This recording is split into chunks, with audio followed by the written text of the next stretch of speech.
ADGP മാറ്റാൻ പോവാണ്. നാളെയോ മറ്റന്നാളോ ഒക്കെ മാറ്റും. നിയമസഭ നടക്കുമ്പോൾ മാറും.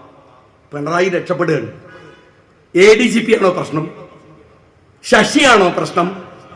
ശിവശങ്കരനാണോ പ്രശ്നം? സഖാവേ, പ്രശ്നം പിണറായി വിജയനാണ്. നിങ്ങൾ ഇവരൊന്നും മാറ്റിയിട്ട് കാര്യമില്ല. ശിവശങ്കരൻ കോടികൾ അടിച്ചു മാറ്റി. ശിവശങ്കരനെ മാറ്റി.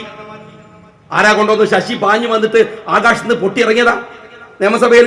ശിവശങ്കരൻ കഴിഞ്ഞാൽ പിന്നെ പറ്റിയൊരു കള്ളനെ കൂട്ടിന് കിട്ടണം. ശശിനെ കൊണ്ടുവന്നു ഇല്ലേ? നിങ്ങൾ ADGP അജിത് കുമാറിനെ മാറ്റിയാൽ വേറെ അതിനേക്കാൾ വലിയ മൂലാച്ചി RSSകാരനെ കൊണ്ടുവരൂ. സുജിത്താത്തിന്റെ സസ്പെൻഷൻ കഴിഞ്ഞ് തിരിച്ചെടുത്താൽ വേറെ പോസ്റ്റിൽ അവരെ വെക്കും. ഇവിടെ നിങ്ങൾക്ക് പറ്റുന്നവരെ നിങ്ങൾക്ക് കൊണ്ടുവരാൻ കഴിയും. മുഖ്യമന്ത്രി ഉള്ളിടത്തോളം കാലം ചികിത്സ വേണ്ടത് എന്തിനാണ്? വേരിനല്ലേ, അല്ലാതെ കൊമ്പിനാണോ? ശശിയാണോ മാറ്റേണ്ടത്? ADGP ആണോ മാറ്റേണ്ടത്?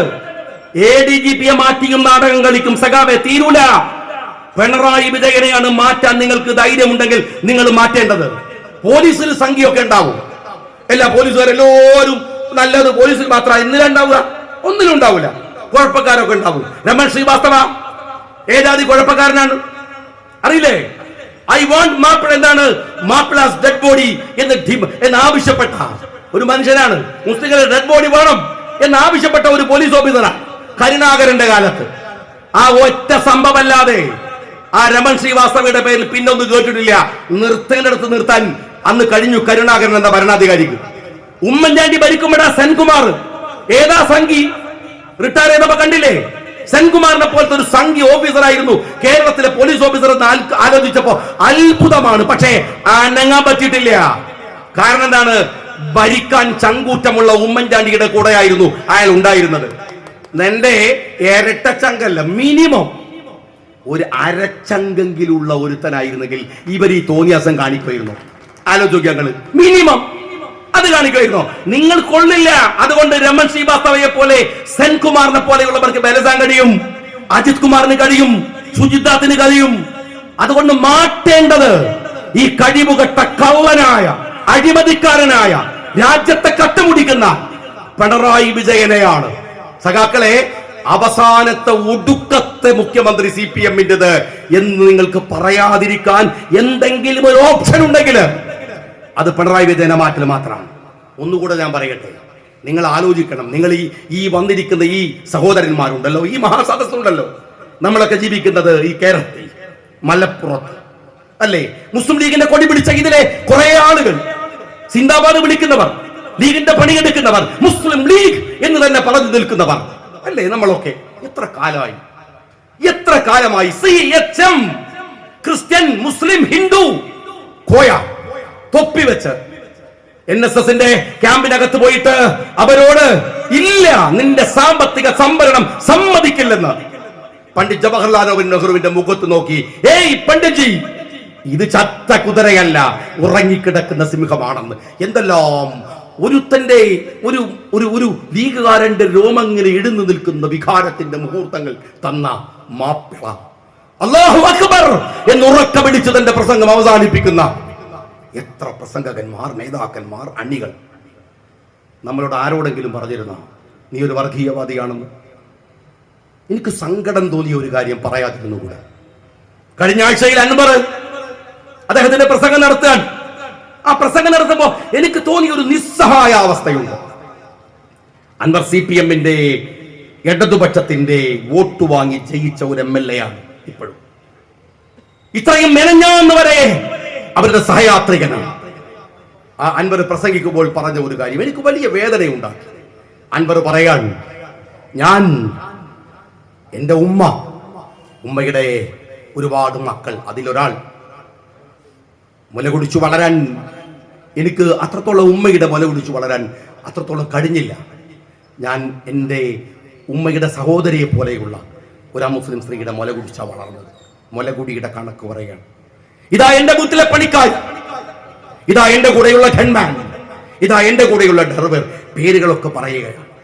ആ എന്നെയാണോ നിങ്ങൾ വർഗീയവാദിയാക്കുന്നത്? പ്രിയപ്പെട്ട അൻവർ, നിങ്ങളുടെ ബാപ്പ ഷൗക്കത്ത് അലിയില്ലേ? അദ്ദേഹം ഈ രാജ്യത്തിലെ അഭിപ്രായ വ്യത്യാസമുള്ള പാർട്ടിയൊക്കെ ആയിരിക്കാം. ഞങ്ങൾക്ക് അഭിപ്രായ വ്യത്യാസം ഉണ്ടാവാം. പക്ഷേ ഈ നാട്ടിന്റെ മുഖ്യധാരയിൽ നടന്ന ഒരു മനുഷ്യനല്ലേ? ആ വാപ്പയുടെ വാപ്പ എടുത്തു നോക്കിയിട്ടുണ്ടോ? ഈ രാജ്യത്തിന് വേണ്ടി പടവെട്ടിയിട്ടുണ്ടാവും. മലബാറിലെ ഏത് മാപ്പിളയാണ് ഈ രാജ്യത്തിന്റെ സ്വാതന്ത്ര്യ സമരത്തോട് മുഖം തിരിച്ചു നിന്ന്? അങ്ങനെ ഒരു മകന് എന്നെ നിങ്ങൾ വർഗീയവാദിയാക്കുന്നോ എന്ന് കണ്ടവിടരെ ചോദിക്കേണ്ടി വരിക. എടോ CPM-കാരെ, നീ രാജ്യത്തെ എവിടേക്കാ കൊണ്ടുപോയി എത്തിക്കുന്നത്? പക്ഷെ ഞാൻ അൻവറിനോട് പറഞ്ഞു, ഞാനൊരു ലീഗാണ്, ജനിച്ചത് മുതൽ ഇപ്പോഴും അങ്ങനെ മരിക്കണമെന്ന് വിചാരിക്കുന്ന മുസ്ലിം ലീഗുകാരൻ. എന്നോടെങ്ങാനും നീ ഒരു മതേതരവാദിയാണോ വർഗീയവാദിയാണോ എന്ന് ചോദിച്ചാൽ പൊതുയോഗത്തിലെ പ്രസംഗമൊന്നുമില്ല, ചെവി കുത്തി നോക്കിയിട്ട് ഞാൻ അടിക്കും. ലോകത്തിലെ ഏത് കേസ് വന്നാലും. താനൊക്കെ ആരാടോ ഇവിടുത്തെ മനുഷ്യരുടെ രാജ്യസ്നേഹത്തിന്റെ കൂറളക്കാൻ? CH ചോദിച്ച മാതിരി നിന്റെ അടുത്ത് കുറമീറ്റർ ഉണ്ടാവും. അതിന്റെ വീട്ടിലിരുത്തിയാൽ മതി. എന്റെ പ്രിയപ്പെട്ട അൻവർ, നിങ്ങളുടെ വാപ്പയും വല്യാപ്പയും ഈ രാജ്യത്തിന് വേണ്ടി പടവെട്ടുമ്പോ ഈ രാജ്യത്തിന്റെ സ്വാതന്ത്ര്യത്തെ കരിദിനമായി ആചരിച്ച കള്ളന്മാരാണ് ഇവിടുത്തെ കമ്മ്യൂണിസ്റ്റുകള്. അറിയാം നിങ്ങൾക്ക്?